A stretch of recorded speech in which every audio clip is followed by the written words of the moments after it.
Welcome to my YouTube channel, Samrat English. You, my dear students, let's enjoy another class narration.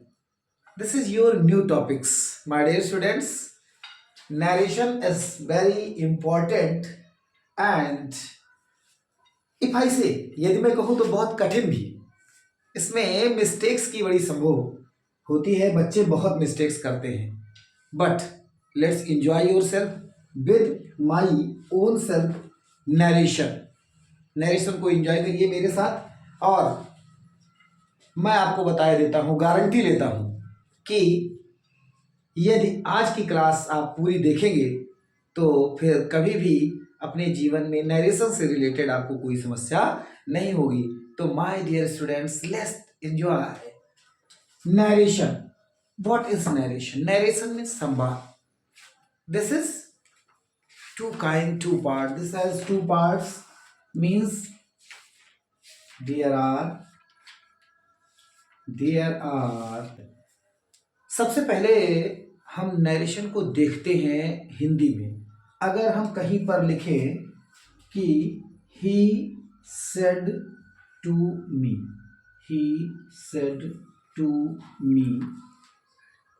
I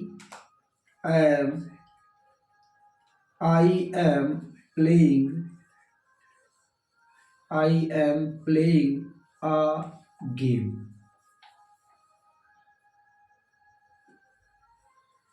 narration में सबसे पहले हम परिचय की दृष्टिकोण से देखते हैं कि नरेशन है क्या। नरेशन एक संवाद होता है और संवाद में आपका एक संवादकर्ता मीन्स एक बोलने वाला एक स्पीकर होता है। कौन होता है? एक स्पीकर होता है। और दूसरा आपका लिसनर होता है। हो सकता है कोई कोई सेंटेंस ऐसा हो जहां पर कोई लिसनर ना हो, लेकिन सबसे पहले हम परिचय के दृष्टिकोण में ये जान लेते हैं कि वास्तव में नरेशन है क्या और नरेशन को हमारे जीवन के लिए उपयोगी क्यों माना जाता है। क्योंकि जब आप जानते हैं इसे ट्रांसलेट किया जाता है किसी भी सेंटेंस को, तो ट्रांसलेट करने के लिए हमेशा कई प्रकार के सेंटेंस आते हैं। हो सकता है उसमें कोई स्पीकर हो जो स्पीकर अपनी बातों को किसी और से कह रहा हो, तो इस वजह से नरेशन आपका बहुत इंपॉर्टेंट हो जाता है। तो नरेशन का प्रथम पार्ट हम देखते हैं, ही सेड टू मी, उसने मुझसे कहा कि, उसने मुझसे कहा, यही बात है कि उसने मुझसे कहा मैं खेल रहा हूं एक खेल, मीन्स मैं एक खेल खेल रहा हूं। अब ये आपका स्पीकर है। इसी बात को जब आप जाएंगे कहीं और कहेंगे, किसी और को बताएंगे, तो आप कहेंगे नहीं, बताएंगे। इसीलिए अगला जब भी आपका एक और रूप इसका सामने आता है कि ही टोल्ड मी, क्योंकि सबसे पहले तो आप कहेंगे, लेकिन जब आप तीसरे थर्ड पर्सन के पास जाएंगे तो आप उसे बताएंगे। तो यानी ही टोल्ड मी, उसने मुझे बताया। क्या बताया? कि, यानी उसने मुझे बताया कि, दैट लगाएंगे। और उसके बाद आई को, उसने मुझे बताया क्या? कि वह खेल रहा था। क्योंकि आप पास्ट में चले जाएंगे, अतीत की बातें किसी दूसरे को बताएंगे, तो इसलिए आपके मन में जो आएगा he was playing a game, means यहीं पर दो रूप आपके सामने आ जाता है, एक ये और दूसरा ये। अब नरेशन में ये चीजें आती हैं कि एक नरेशन आप कह सकते हो कर्ता द्वारा कही गई बात है सीधे सीधे, दूसरा कर्ता द्वारा बताई गई बात अपने शब्दों में। मीन्स नरेशन को हम दो प्रकार से डिवाइड कर सकते हैं, लिख सकते हैं it has two part, it has two part, it has two part. First one, direct narration. Direct narration या डायरेक्ट स्पीच के नाम से भी जानते हैं, स्पीच ही जानोगे।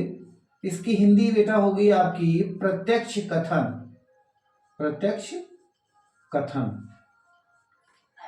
और दूसरा होता है indirect narration, indirect speech, speech means होगा अप्रत्यक्ष कथन, अप्रत्यक्ष कथन। ठीक है, तो अब डायरेक्ट स्पीच क्या है? डायरेक्ट स्पीच है कर्ता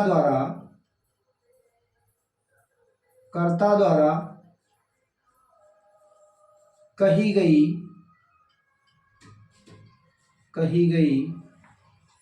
बात को ज्यों का त्यों कहना।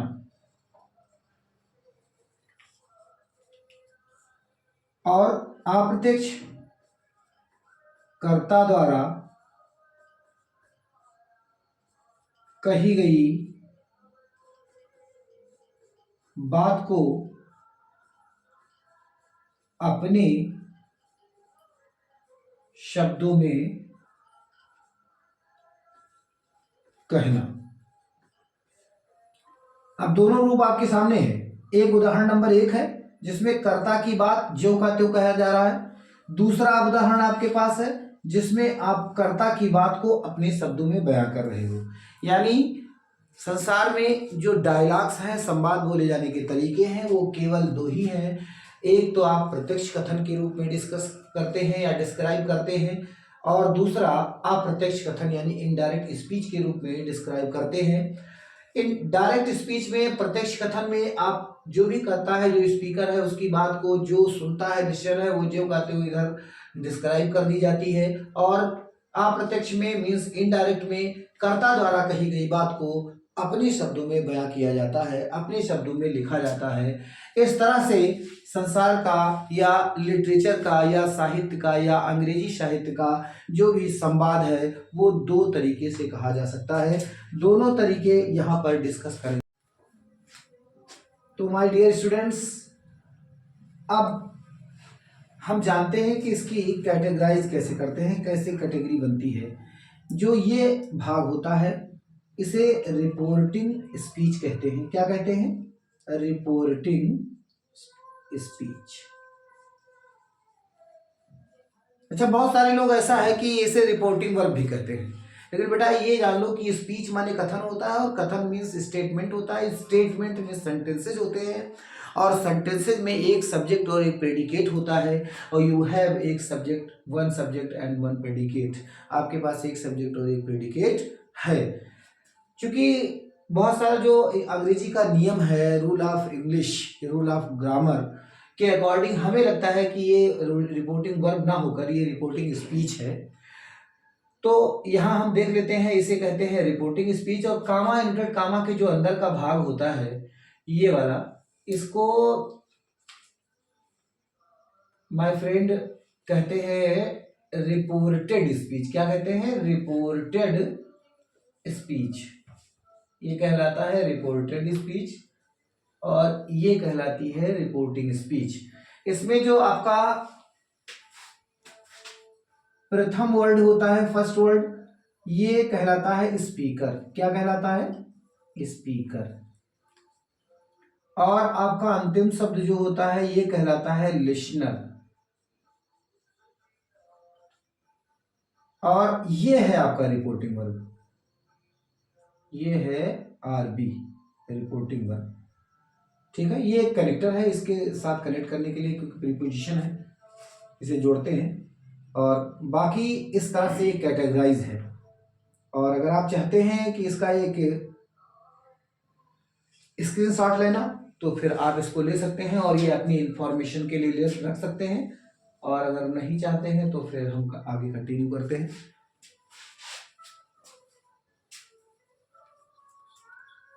चलिए, शायद आपने ले लिया होगा। और रूल नंबर 1 पर पहुंचते हैं। Rule 1। Rule 1, rule number 1, rule 1। Rule 1 को डिस्कस करते हैं। यदि आपका reporting speech reporting speech means he says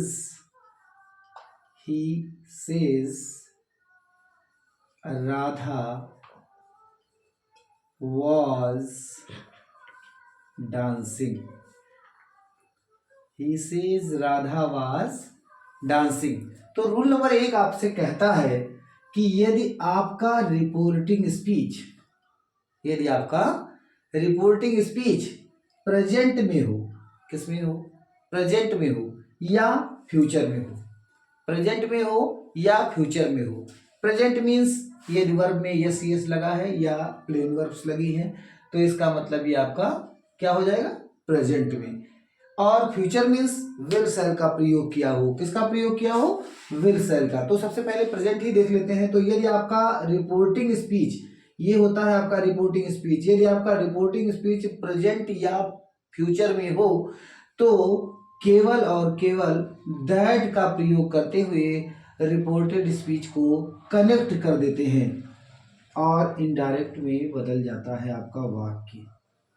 he says और कामा टू कामा को रिमूव करेंगे फ्रॉम द कनेक्टर दैट के साथ कनेक्ट करेंगे और आपको जो रिपोर्टेड स्पीच है यूं ही उसे उतार देते हैं। Radha was dancing, Radha was dancing. ये हुआ पहला सेंटेंस। अब लेट्स टेक अनदर एग्जांपल। कोई दूसरा सेंटेंस ले लेते हैं। सपोज कीजिए कि ही विल से,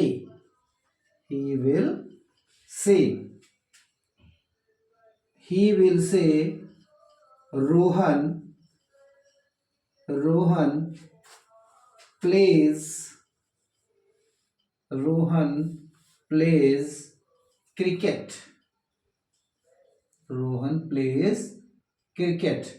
यहां भी आपने देखा, अभी आपका जो रूल नंबर 1 है वो यही बता रहा है कि आपका रूल नंबर 1 यानी रिपोर्टिंग स्पीच प्रेजेंट या फ्यूचर में हो तो आपके पास ये रिपोर्टेड स्पीच में कोई भी बदलाव नहीं होते हैं और आपको केवल और केवल कामा एटेड कामा को रिमूव करके दैट का प्रयोग करना होता है। ही विल से कामा एटेड कामा रिमूव करेंगे, दैट लगाएंगे। समझता नहीं? ही विल से दैट और आफ्टर दैट क्या लिखेंगे?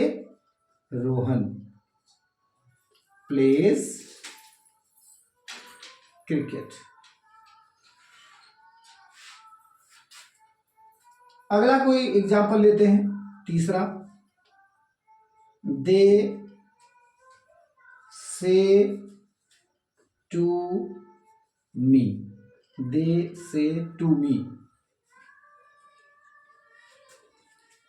श्याम was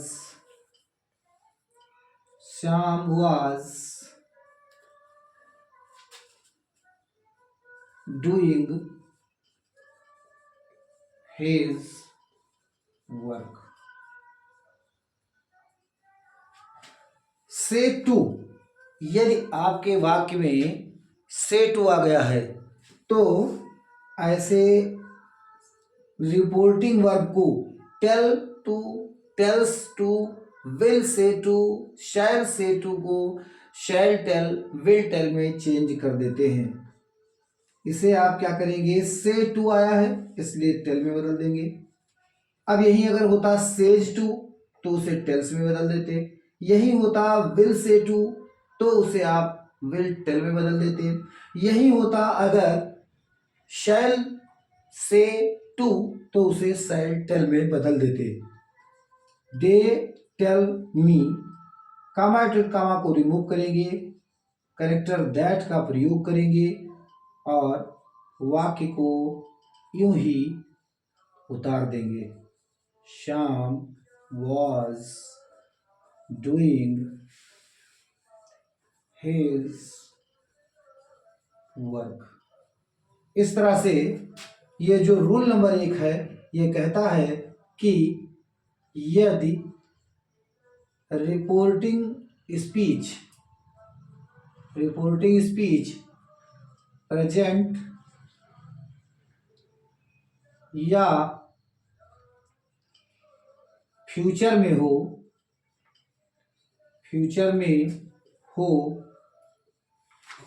तो रिपोर्टेड स्पीच में कोई बदलाव नहीं होते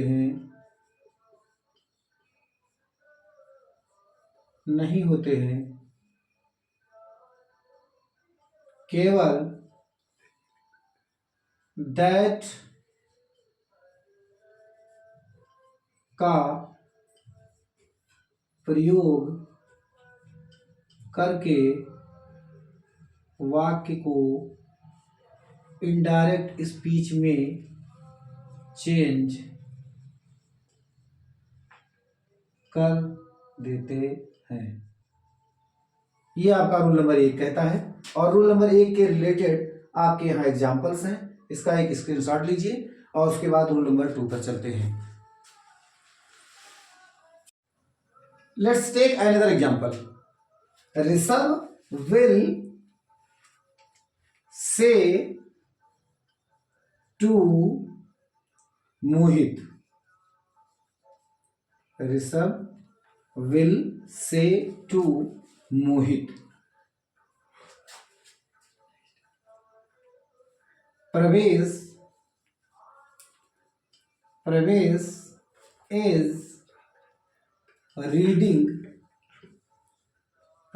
इज रीडिंग a novel।